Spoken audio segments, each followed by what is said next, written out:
Hello, Bigg Boss Malayalam season 7 റിവ്യൂയിലേക്ക് സ്വാഗതം. ഇന്നത്തെ ടാസ്ക് എന്താണെന്ന് വെച്ചാൽ, ജിസൈൽ കോഫി പൗഡർ ഒളിപ്പിച്ച് വെച്ചു അത്ര. അതുകൊണ്ട് ഗ്രൂപ്പിൽ എല്ലാവരും ചേർന്നിട്ട് ഒരേ പ്രശ്നം. പിന്നെ ജയിൽ നോമിനേഷനായിരുന്നു. ആ ജയിൽ നോമിനേഷനിൽ ജിസൈലും ഒനിയലും ആണ് ജയിൽ നോമിനേഷനിൽ തിരഞ്ഞെടുത്തത്. അവർക്ക് വന്ന് കൊടുത്ത ടാസ്ക് എന്താണെന്നറിയോ? ടൈം കാൽക്കുലേഷൻ ചെയ്യലായിരുന്നു. ഇവരൊരു 5 മണിക്കൂറോളം ഇരുന്ന് കാൽക്കുലേഷൻ ചെയ്യുന്നുണ്ടായിരുന്നു. ലാസ്റ്റിൽ ഇവർ കിടന്ന് ഉറങ്ങുകയും ചെയ്യുന്നുണ്ടായിരുന്നു.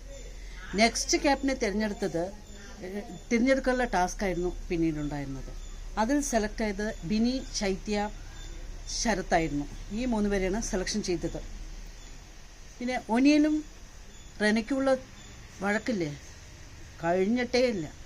2 പേരും ചേർന്ന് അത്ര ആർഗ്യുമെൻറ്റും വഴക്കും ഇട്ടുകൊണ്ടേയിരിക്കുന്നു. അതിന് കോംപ്രമൈസ് ആവുമെന്നേ അറിയില്ല. ഇന്ന് ലാലേട്ടൻ വരുമല്ലോ. ലാലേട്ടൻ വന്നിട്ട് എന്താ പറയണമെന്ന് നമുക്ക് കാണാം.